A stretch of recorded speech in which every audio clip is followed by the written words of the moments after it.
sponsored by Jeans Chrysler Dodge Jeep and Ram, the official dealership of Life in Alaska.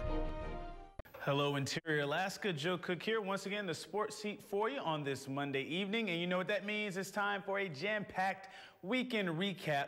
He was only 26 seconds away from winning the Yukon Quest last year, but in this year's 30th edition of the Quest, Alan Moore stands alone. Moore, the Two Rivers resident, came into Fairbanks 6:54 early this morning, beating out Hugh Neff, who led much of the race and was his closest competition by an hour and 16 minutes. Moore crushed the old record of 9 days and 26 minutes by Hans Gott in 2010. Moore completed the Quest in a record 8 days, 19 hours and 39 minutes. Moore and his wife, Allie Zirkle, who won the Quest in 2000, are the first husband and wife to have Yukon Quest titles.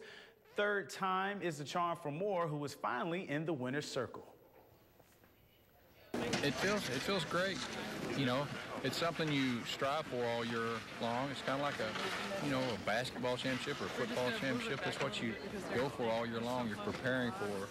I think what swung it in my favor was in Circle when he stayed 3 hours maybe. We just done a long run. He didn't stay very long. I was sleeping, so he just snuck out and thought he would go almost 75 miles to Central, and it made his dogs really tired. Because when I left, I made up an hour and a half on him on that run, because his dogs were tired and mine weren't. So I think that was a pivotal point.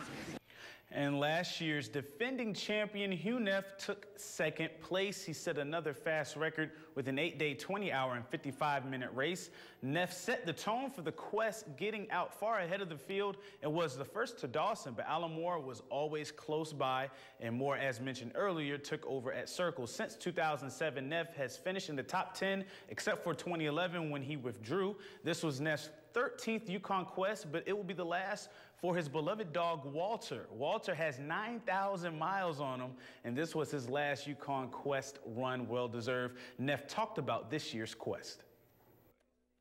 We would have been happy top 5, so to have a chance even to come in here and push, for the win was sort of mind-numbing, but I knew the whole time that Alan was, the guy to beat, and he obviously proved his worth, and congrats to Alan. And Neff went on to say that Moore is like the Jay-Z of dog mushing, and that's a compliment there. Now, in the state hockey tournament this weekend, it was bittersweet for the interior teams. The bitter was for West Valley. They were beaten by Diamond in the first round, 7-1, and then lost to Soldotna 5-4 in their second game. For the sweet, the Malamutes finished their season strong with a 4th-place finish, beating Soldotna 3-0.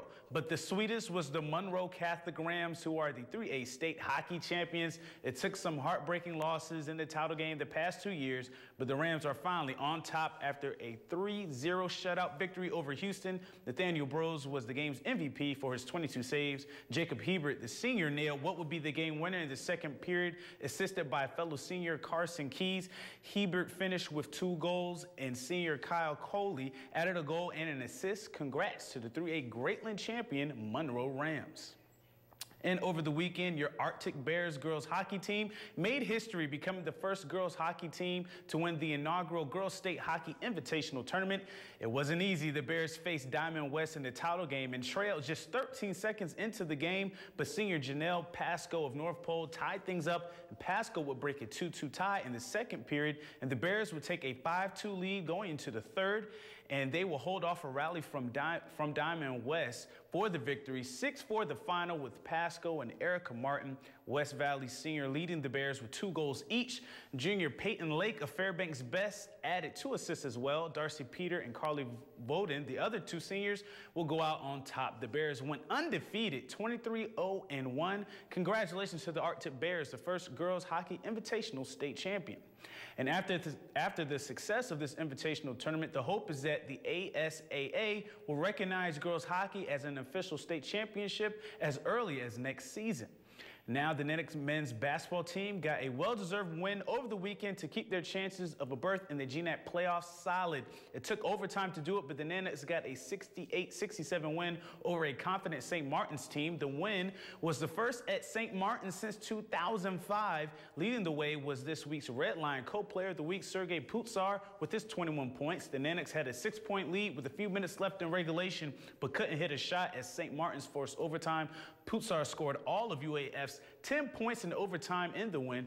This Saturday, the Nanics go into Anchorage to take on the Seawolves for the revenge game. Both teams are 8-5 in conference play, with the Nanics in 4th and UAA in 3rd place because of overall records. And that'll do it for sports tonight. Thanks for rocking with me for a little while. For more KTVF sports, log on to Twitter, YouTube, WebCenter11.com, and download our mobile app. Stay cool, Alaska. Mike Schultz has your full weather forecast coming up next, and we'll catch you next time.